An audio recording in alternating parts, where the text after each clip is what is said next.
Another dominant performance by the Texans defense. One more practice tomorrow. We'll be on the scene, and then they will hop on a plane to West Virginia. We'll be on the scene there as well starting Monday. Could there be a little surprise? The answer is yes. You may laugh. We'll also hear from the coordinators. They drop some hints. It is the locker room, number one source for Texans digital content. Now, this question was asked today on SNL, and I'm talking to Stutes, and we keep talking about how the defense is dominating. The secondary looked good again today, and we'll give the in-depth breakdowns. But the question naturally emerges among fans and among media types is the defensive dominance concerning for this football team? The answer for me is very simple. I don't think so. It's not concerning that a defense that we've been gassing up all offseason is getting the best of an offense that is being assembled right now and trying to put itself together. I don't think that's concerning. Now, you don't want it to be too one-sided like it was last year, but the defense is the offense is showing life. Like they are showing life, like ever so often, you'll see some good things. It's not just completely one-sided, but it is definitely one-sided. I think one of the biggest issues that the two issues that the offense has, the Texans offense, if we were breaking this down in game and saying why aren't they moving the ball as much, what's preventing them? It's the two strengths of this team. The secondary, which shined again today, and the edge, the D-line. And Derek Stingley, quite frankly, when he's guarding Nico Collins, pretty much half the field is taken away. And we've seen that in action, but if we're talking about matchups and we're talking about who got who and who got the best of who, Derek Stingley seems to get the best of Nico Collins. Nico Collins got him in a one-on-one today, but over the course of practice, it's very clear that they're not really going at Derek Stingley, and he's taken away half the field. Will Anderson and Danielle Hunter are just doing what they do, and they're doing it against Cam Robinson, and they're doing it against Ariante Ursary. Should be expected. So I don't think it's concerning. I think it's symbolic of what this football team is going to be, what we've been saying this football team is going to be. I don't know if there's any defenses that this Texans team is going to face like the one that they're facing in camp. And I think that this is easily, without question, the best secondary in Texans history. I don't even think that's close. And that's not some sort of hyperbole. Like it's really not that high of a bar. This is easily the best secondary that they've ever had, and it's going to be one of the best secondaries in the league. I don't think it's too far-fetched to think that that's the case. There were high hopes for it. They've completely surpassed those hopes, and it's not because they're going against the 2014, 15, or 16 Texans offense. There's still some plays being made. But the defensive dominance is a thing, and I think it says as much about the defense than it does anything else. I'm not. Do I think this offense is going to be elite?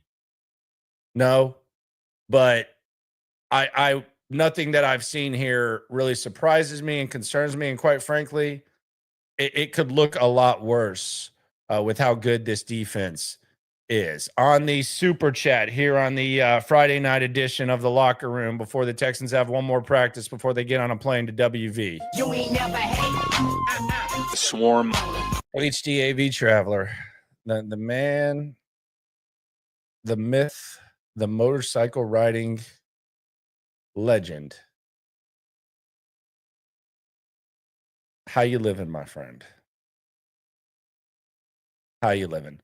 So let's get into a couple of things that happened in practice, including some obs. I have a bet with Cody Stutes that would lead to me consuming 8 ounces of apple cider vinegar if it doesn't happen. I've decided we've drugged this on enough.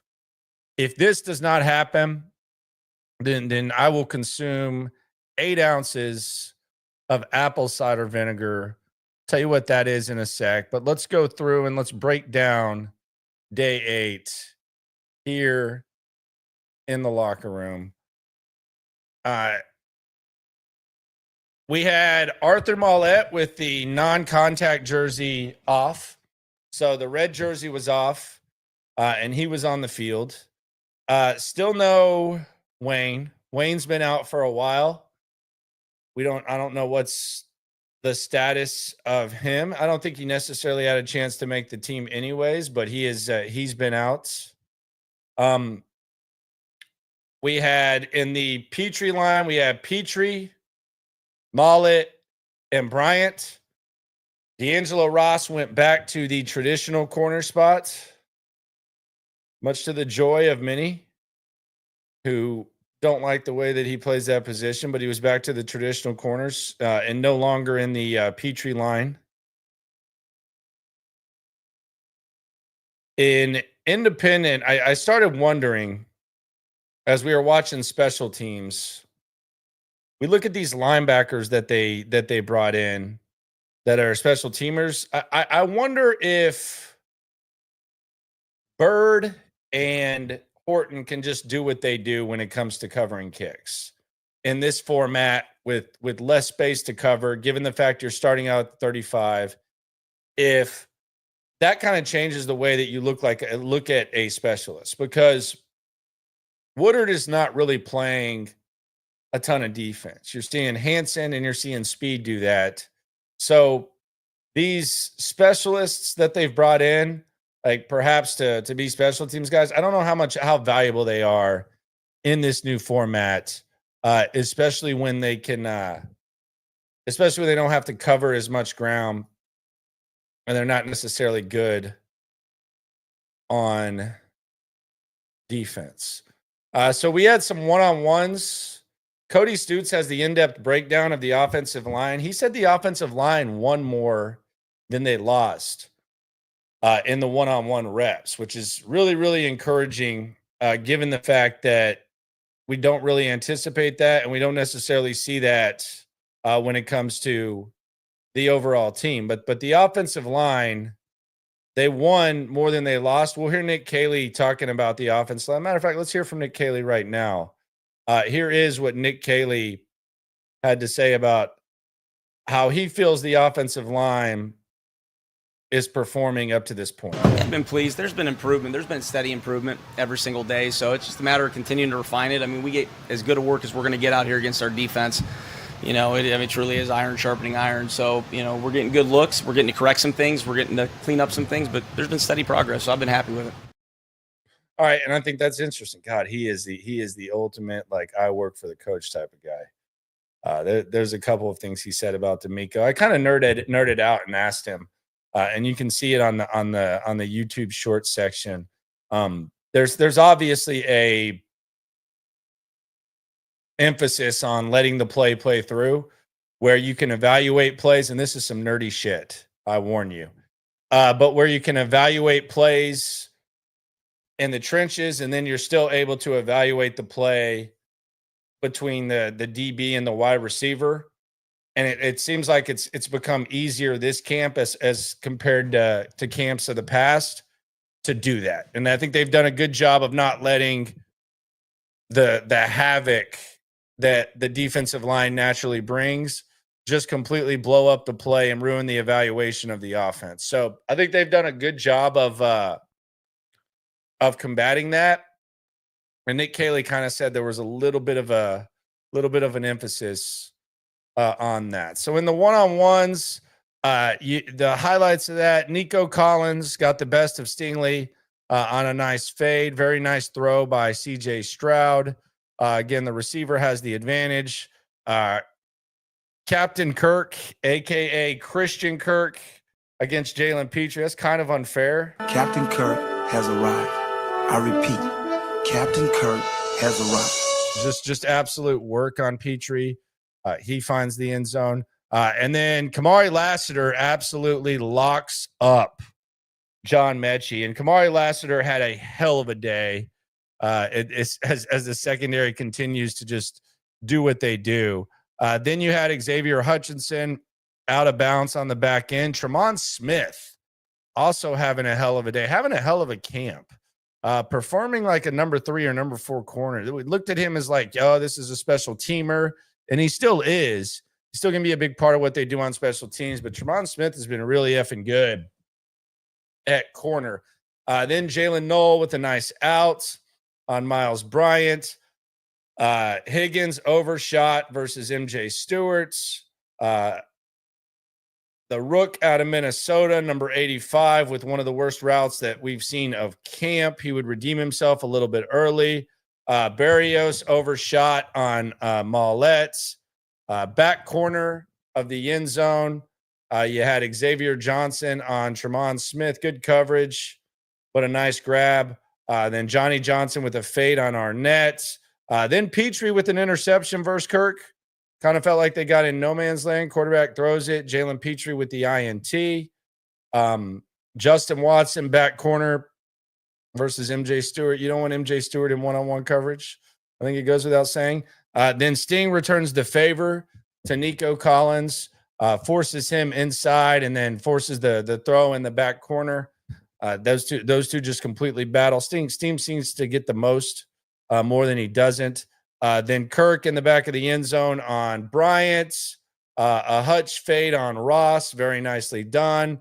Barrios with a dive in the front on Maulet. 85 redeems himself. The rookie out of Minnesota on Tremont Smith. And then this one was just an absolute jock dropper. Kirk just completely shakes Jalen Petrie out of his shoes. And that they were even, I guess you could say. This was a hell of a way to break the tie. Captain Kirk, can you save me? Captain Kirk, I want to have your baby. And that was the end of that. As far as the running backs go, Woody Marks apparently looked pretty good against the linebackers, which he should. He's a receiving back, so that's kind of his specialty.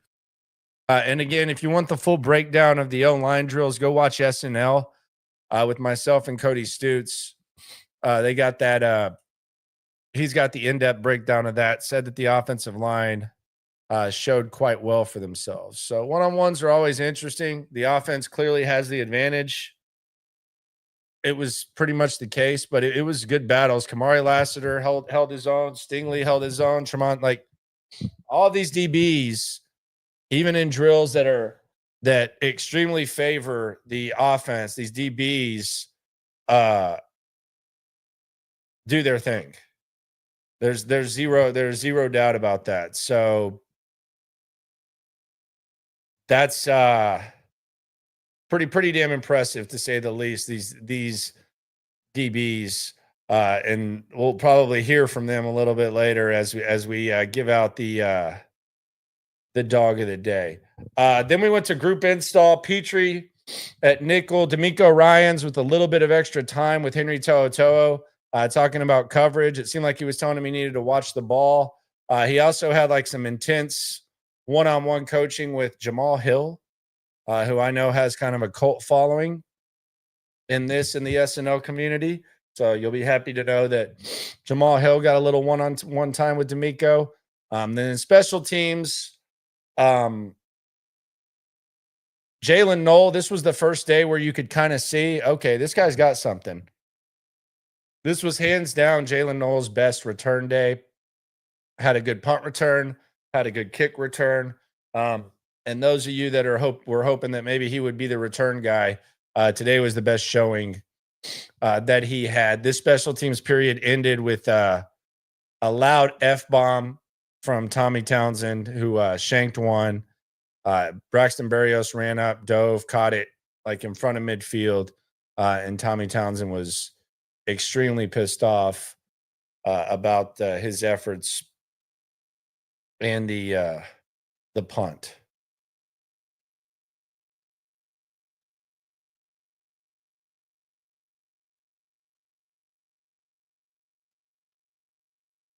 On the super chat, You ain't never hate. Swarm. Dalton Cohen, shout out to you, my friend, says, "What up, Landry? Longtime listener and fan of Texans from Michigan. Shout out to Michigan. Love, thank you for what you do. Best way for my Texans info. Also, either you or Stoots going to be here in Detroit for joint practice. I think Stoots will. I don't know if I'm going to make it out to Detroit yet. Got some fam stuff, but Stoots definitely will. And if you're out there at the joint practice, be sure to say what's up. We love talking to the people. I've heard Detroit is looking really good downtown, by the way. Really good when it comes to. Ty says if Noel's anywhere close to Berrios as a returner, he needs to start. Yeah, I mean, last year they kept Steven Sims and they kept him just to return. With the numbers that they have right now, including at fullback, you got to wonder, like, are they going to, like, with some of the luxuries that you take on when it comes to putting together the 53, like, how are they going to approach that? I don't know. Like, how do some say that you don't want like a top 2 receiver returning? I don't know that they necessarily believe in that. But Berrios had been like the superior guy up to this point.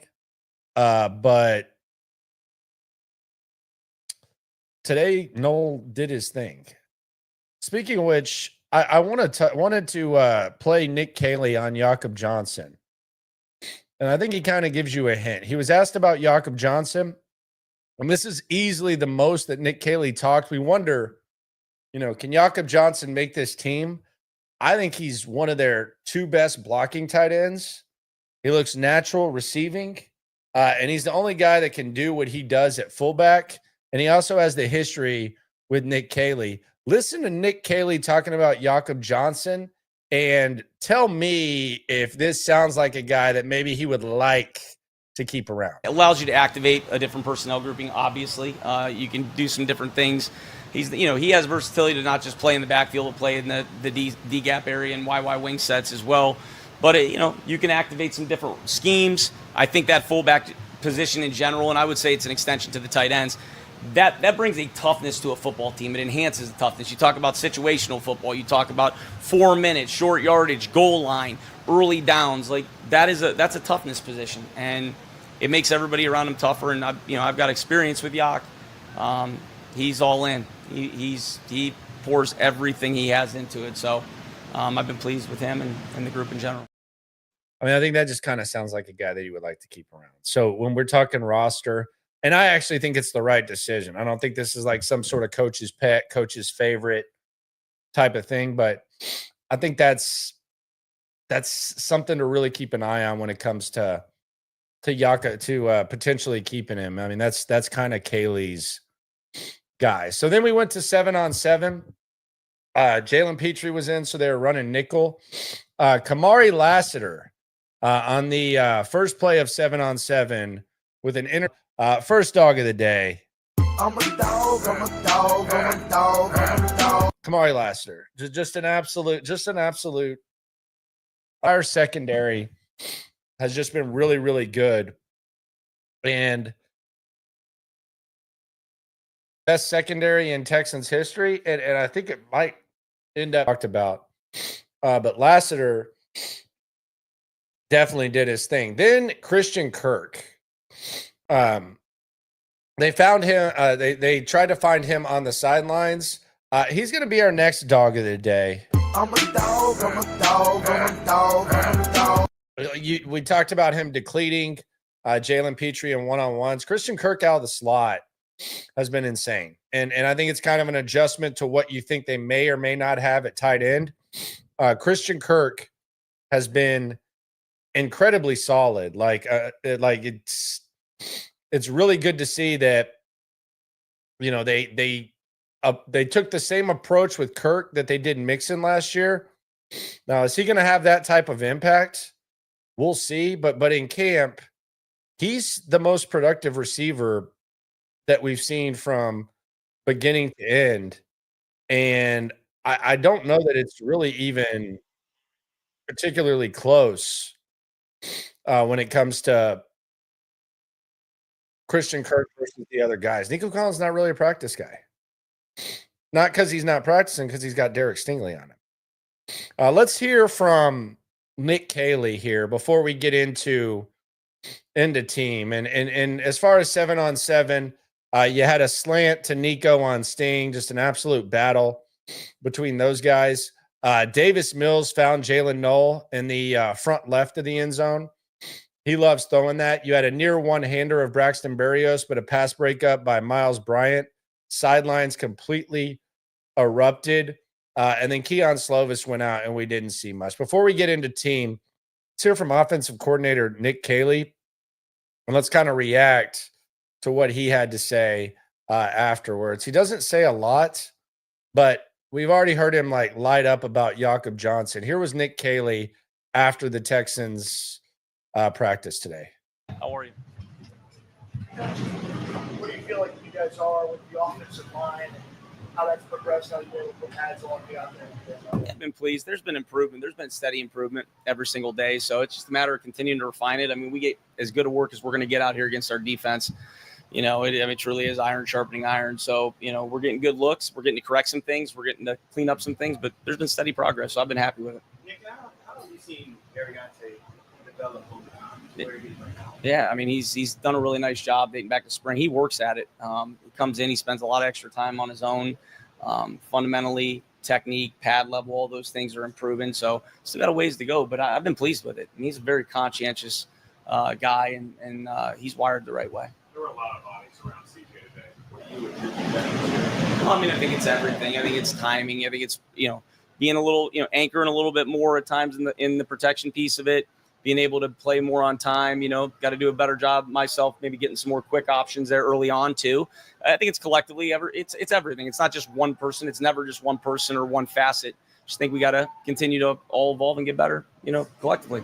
It's a pretty talkative secondary. What kind of edge are they bringing to practice? Oh, it's fun. I mean, it's competitiveness. I mean, that's what you love. I mean, we got a great spirit about the guys on this team, and our offensive guys, they enjoy it, you know, and it's as good a competition as you're going to see day after day after day, and it's going to make us better.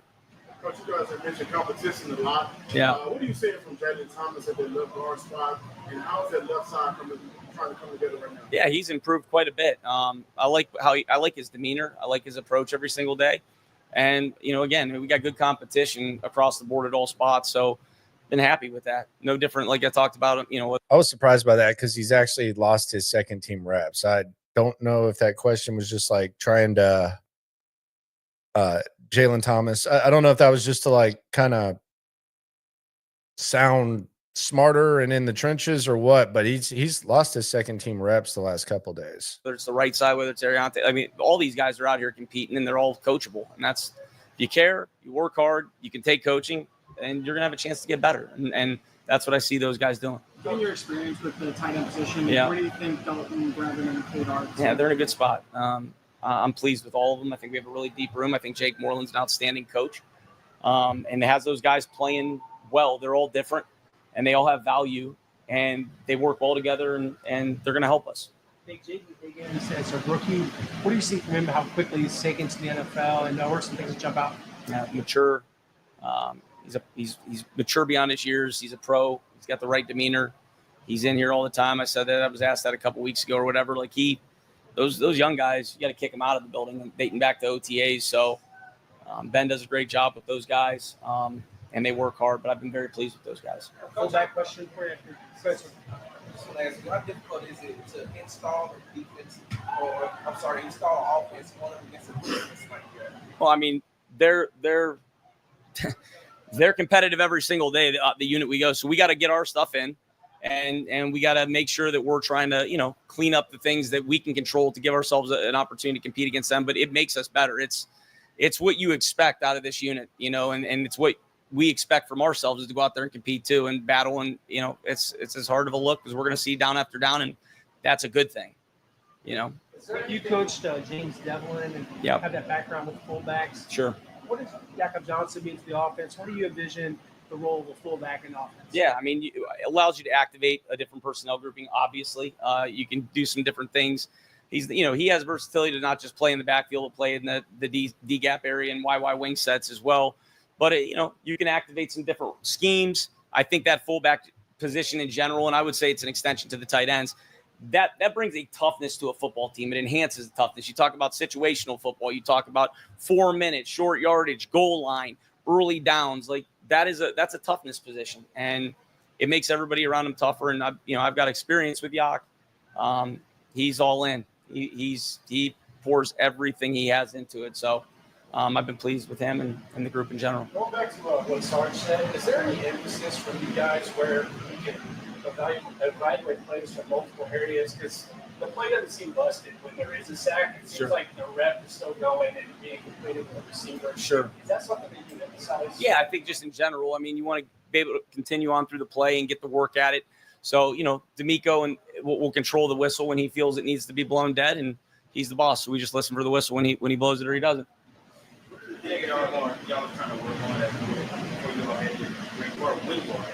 Yeah, just continuing to play cleaner, to be more refined fundamentally, and then just really to build, on the latter stages of the installation process as we get going here. So we're about the tail end of the core install, and then we'll start to chip away at some different things here moving forward.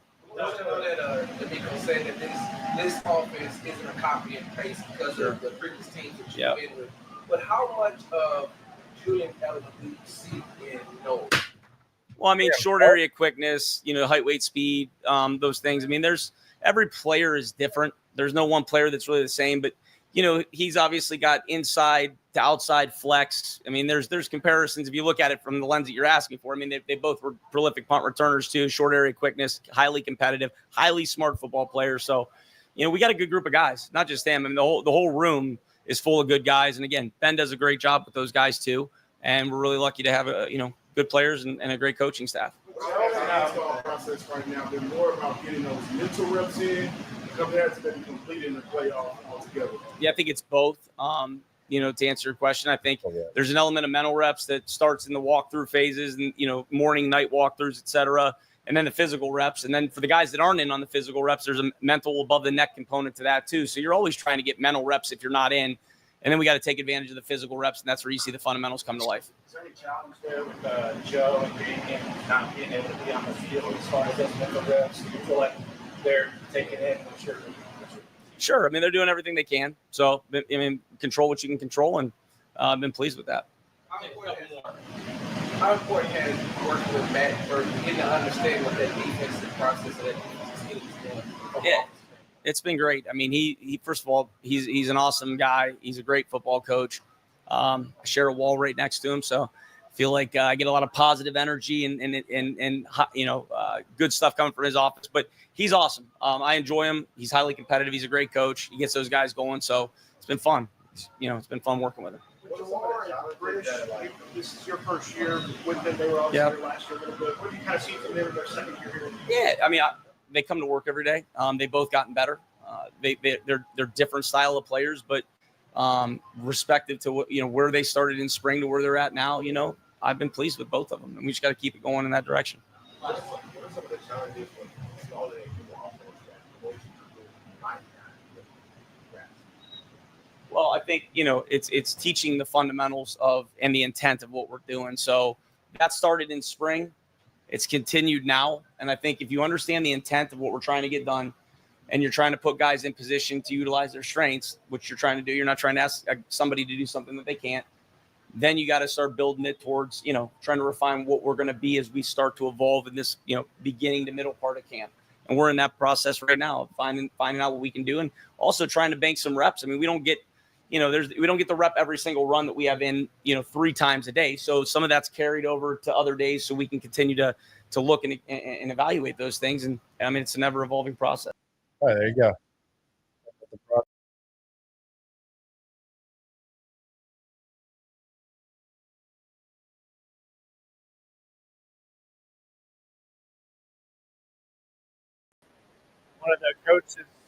One of the coach's favorite words, good old process. That's the that's one of the words of the day when it comes to a coach.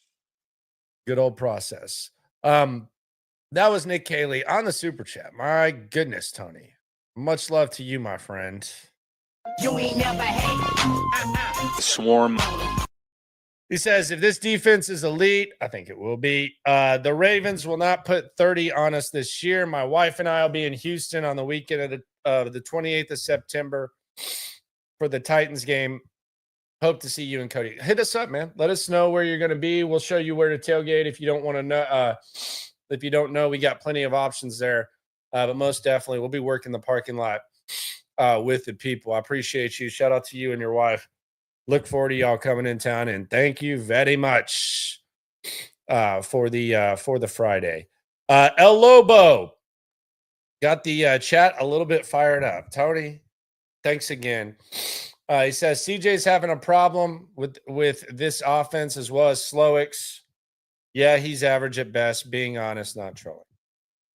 Got a lot of people upset. People are going to defend the quarterback no matter what. I think it's a little bit too early to say he's having trouble with the offense. Like, I think you could say that there's struggles, like in certain areas, like with certain players, but having trouble with the offense, definitely too early for that, especially with the defense. But I don't know. But thanks again, Tony. Appreciate you for that. Dalton Cohen said something that I think deserves attention. He says, can we just all agree Christian Harris won't practice? I'm not going to fall for the same thing this year. If he does at this point, it's just a bonus to the defense. I actually asked Matt Burke about this, and it was a relevant question. I asked Matt Burke what Christian Harris brings to the team, and this is what Matt Burke had to say. Explosive athlete, especially at that position. Physical, like run, hit, cover a lot of ground with his range. So, you know, he's a good football player. So looking forward to him just keep progressing when he's on a good track for us. I think he practices tomorrow, or I think he practices Monday. And I actually have the bet with Cody that if it doesn't happen, I got to chug 8 ounces of apple cider vinegar. 8 ounces. I think he practices. I think he practices the next 2 practices. He was wearing a helmet. Saw him walk across. He was moving around. He's been moving around. This isn't him in a T-shirt on the side. This is a guy wearing a helmet and running around. So I think Christian Harris is close. I'll put my, I guess not money where my mouth is. I'll put my stomach and my entire like taste buds on the line. 8 ounces of apple cider vinegar. If Christian Harris is not practicing either tomorrow or Monday. And if tomorrow's a light day, I think we see Christian Harris tomorrow. We can laugh. And if it doesn't happen, then there will be consequences. But I think Christian Harris practices sooner rather than later.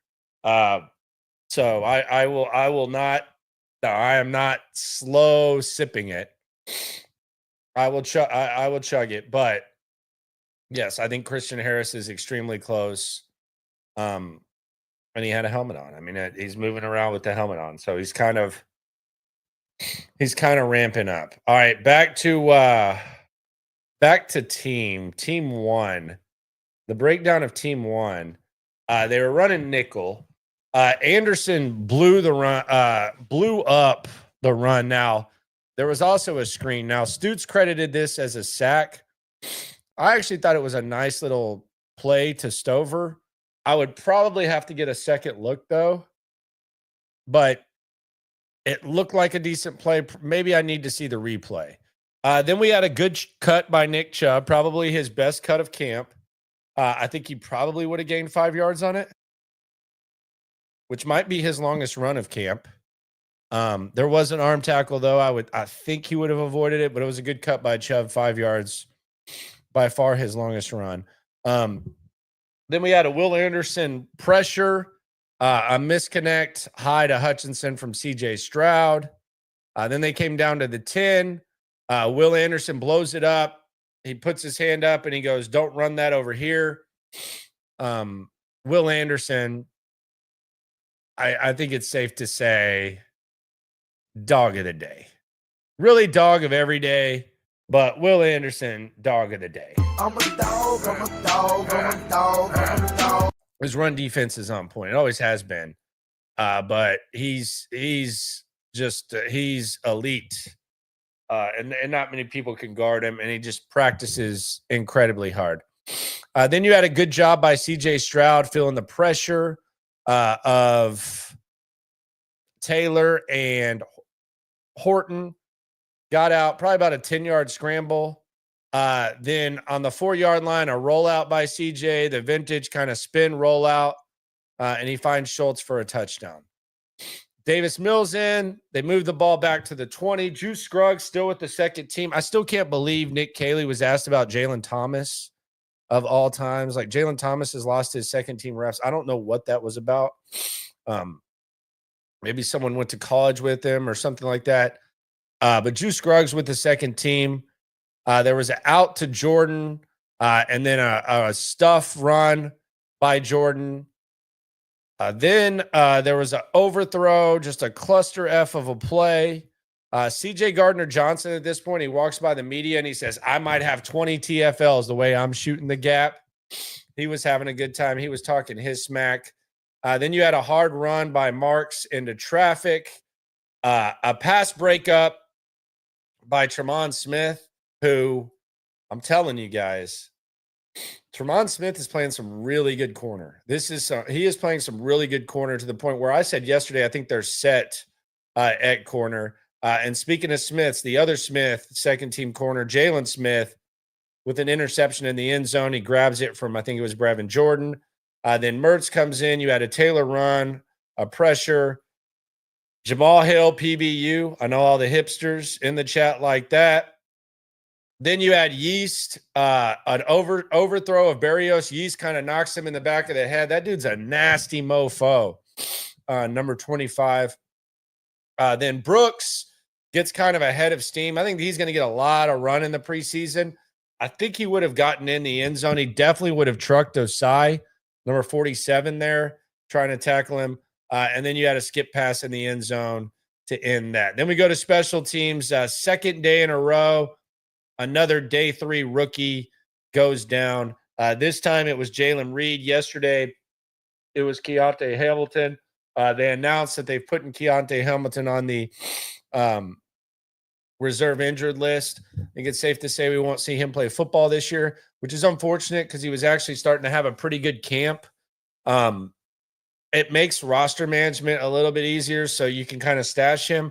Same thing might happen with Reed. He was holding his left knee, and he tried his best to walk off. He couldn't do it, never returned to the sidelines. So unfortunate. Second straight day, you have a young player injured in Reed who was having a hell of absolute hell of a run. I don't know what the someone says they were talking about Jalen Thomas in their group text. Okay. That's interesting. Yeah, don't know what that's about. That was really weird that he got asked that. You could tell he was kind of weirded out by it.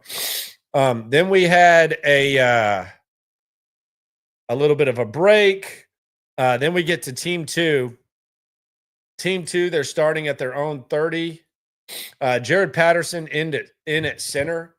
Lassiter with another lockup. He locks up Christian Kirk this time. I mean, you saw him locking up Mechie.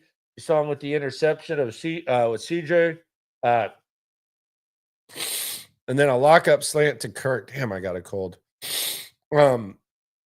Nick Chubb with the cutback into the D line. No space for him. Then you had a swarm sack. Daniil Hunter would have absolutely murdered your quarterback on this play.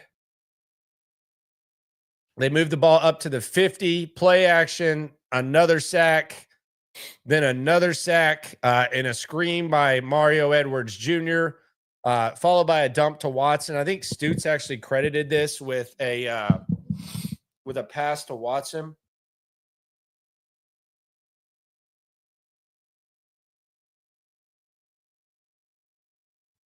Then Fairbairn makes a field goal from about 57. Mills comes in and he leads kind of a drive. Really nice out to Higgins to get near field goal range, followed by a quick play to Lachey. Really good execution by him. You did have Marks blown up by Neiman and company. Really the first defensive play Neiman has made.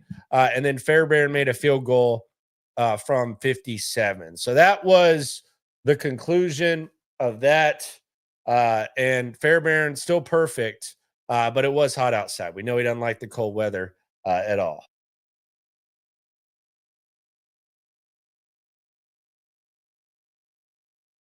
Let's hear from Frank Ross, special teams coach Frank Ross. I actually asked Frank Ross about Woody Marks because I think Woody Marks has shown, just at least through my eyes, Woody Marks has shown like the potential to maybe replace Dare Ogunbowale as the special teams guy in the backfield. Here was what Frank Ross had to say about that, among other things, after day 8. Good. Hey, guys. Bye, guys. You guys ready? Okay, good to see you guys. Yep. Every rookie, the first thing before you can be special, before you can be a playmaker, is to make sure you got that football. So I don't know if you saw that. We were working distraction, catching in traffic. Every young returner that can make big plays, got to get that football first. So we're going to start building with the foundation ground up. Awesome kid. Really excited with the progression he's made through our 8th practice today. I was noticing you over here, you had your corner, you had your fair, the slow snap and everybody. How much of that, that you just got sort of pacing, getting them ready for the season, but trying to get the work in, doing the repertoire and building up to that? Yeah, that's a constant conversation. It's a great question. Just about how you progress pitchers and, guys who are a repeat motion athlete, golfers, like when do you want to peak? When do you want to be ready to go? Like that's a constant conversation that really is a plan from, since I've been here, but every year there's tweaks. It's a constant effort. So what we've done to this point is, we tried to uptick Fairbairn's volume, specifically him, just as he's getting to this point of his career, like he's a kicker and knows how to do his job and knows how to do it well. We want him to be optimal and to peak at the right time and really build that season along the way. So at this point of training camp, it's a little bit different kind of mechanics on how that looks. And all those guys, especially on these side fields, trying to work quietly and privately, they've done a really nice job of nobody knows their body better than the specialists themselves. So they've done an excellent job, in my opinion, of working with each other and communicating how that's going to look. Different progressions of field punts to the middle of the field punts to the backed up and working operations for Tommy and breaking in a new long snapper altogether. Like those guys have been integral. So I know a little wordy, but the passion that those guys are working with, very proud of and excited for our team for this year because of that fact. Up to this point, have you seen from Woody like potential in covering kicks and stuff? I know Dari's been a big part of it, but does it seem like Woody Marks is someone that you can work with on special teams? Yeah. Yeah. And Landry, to your question, it's like a lot of guys, superstar college players, they don't necessarily cross train. So this is their first run at it when you get to the league because, there's only 48, on game day and you got to do something. So, hey, man, I'm Frank, especially because when's the last time you made a tackle? And that's how the conversation starts. He is agile. He's explosive. He's done a good job. He's probably one of the guys that has to do the most learning curve training, returner, punt protection, tackling, leverage. Of course, like some of it may translate like a running back in pass pro inside out, holding this lever point. Like it should and could translate, but you have to make sure he's on it. He's done a good job and he has a long way to go. And anybody that's new to something foreign to them, they got to go to work. So he's a good example of that. And I think the Dare Ogunbowale thing, and God bless him for hanging around as long. I think Woody Marks kind of has him in a little bit of trouble there. And you heard Frank say it right there. I think it's a little bit obvious that he knows what he's doing. Obviously, he has a little more juice at the running back position as well. But God bless Dare Gumbalwala. I think they'd still like to keep him around. So let's go to team 3 as we get ready for the final practice before they get on a jet plane. I'm just going to go ahead and start this off with the dog of the day. We don't hear his name a lot because he's got one of the best receivers in the league on lock. But another dog of the day, Derek Stingley. I'm a dog, I'm a dog, I'm a dog, I'm a dog. Derek Stingley is one of the best corners in the game, and he has Nico Collins on lock. And we'll go back to Frank Ross. We'll give out the final dog of the day, Woody Marks. I'm a dog, I'm a dog, I'm a dog, I'm a dog. The routes that he ran in one-on-ones, the fact that he is a special teams guy, he runs hard. We got to give Woody Marks the final dog of the day. We go to team 3, the team 3 breakdown. You had a collapsing pocket for CJ. He had a skip pass. That's kind of one of the ways that he avoids pressure. Then an out to Hutch with the clock running. They were doing this in under a minute. Great job getting the play off. I think Brevin Jordan's got to make this play. It was a little out in front of him, but there was enough air underneath it to where he was given an opportunity. So I actually thought it was a good toss by CJ. Then you had a Daniil Hunter sack, which would have ended the game in this situation. However, they let them pretend that they converted. You had a spike by CJ Stroud, then an overshoot, then a short pass to Higgins, run out the field goal unit, and Fairbairn good from 55 plus remained perfect. Then Davis Mills comes in to wrap up practice, completes the pass on a potential sack, good pocket presence by Mills, an out to Watson near the sidelines, then a false start. Then he nearly finds Higgins, but Smith, once again, Tremont Smith in coverage, doing his thing. And then you had the first miss of camp from Kiami Fairbairn from 54. It's a little bit of a gust of wind. I swear, I'm not even trying to be funny. A little bit of a gust of wind. We know he doesn't like that cold weather. Wind stops. Same intent, 57-ish, 55-ish. It was good. Practice over. So that's the day 8 observations. No concerns about the offense. Again, I'll go back to that. I think this is a really good defense. I have no concerns about this offense. The offense is showing a pulse, just not really concerned about the offense. Can't wait to see them in West Virginia. Though that's going to be fun. And they'll be on the plane. Couple of pup obs. The pup guys were out there during practice today. Trent Brown doesn't look like he's anywhere near moving full speed. I know the report came out from Aaron Wilson, and I'll be the first to know. I don't specifically know what football activities are when he reported that Trent Brown was cleared for football activities. He's not really doing much. You had Fadakasi, looks like he's kind of getting a sweat on. He's pushing the sled. Dameon Pierce was walking around with his shirt off.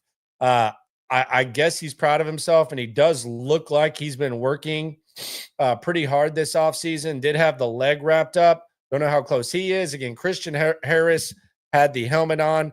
I'm saying he practices tomorrow or Monday, or I'm chugging 8 ounces of apple cider vinegar. I think that is going to happen. But the pup guys, as they begin to come back, can make things even more interesting. How would Christian Harris fit into this defense? How would Dameon Pierce fit into this offense? And speaking of that, BobTac, if you have a company and you need safety, then BobTac should fit in just well with you. 409-744-8225. Bobby's been in the business for 45 years. His son, Reed, is part of things now. Maritime, trucking, all that stuff, PPE, spill control. They got it all. There's even some stuff you can just have around the house, whether you want to stock up with gloves. They have everything, even when it comes to hydrating. Anything high tech, anything you need, PPE related, oil, hazmat, spill control, trucking. They got you covered. Locally owned and operated, lowest prices, no AI. They will deliver to you for free. If you don't like the price, text Bobby and let him know. 409-744-8225. We'll get you covered, because that's what they do at BobTac. Don't half-ass safety. Get it done at BobTac. Those are the observations of day 8. They will be in Virginia. Hex asks, they'll be there till Thursday. as will I, and as will Cody. Tomorrow, we're going to be looking to see what is Christian Harris doing. Is he on the field? Is it a light day? Is it a heavy day? And then I think they're going to take this West Virginia thing really serious. I think they're going to crank it up a notch. Appreciate y'all for coming through. Subscribe, like, ride along. I am going to take a damn nap, a.k.a. go to bed for about 10 hours. Always remember, when it comes to this Texan stuff, we're all in it together. Thanks for coming through. Yeah. Yeah. It's the Locker Room on YouTube. You know what it is. Let's get it. Hey. Locker Room. Yeah, we in the locker room. Texas talk. Yeah, you know what we about to do. Localize every angle's what we really do. We the source. We the pulse of the city too. Landlocked. Got the game in the headlock. Localize every time. Can't stop, won't stop. Yeah, we top 2 and we not too. Plugged in daily digital on YouTube. We got taste for days. Opinions to give. We got takeaways. If it's up, then it's up. We number 1. You don't need to try your luck. Locker room, yeah.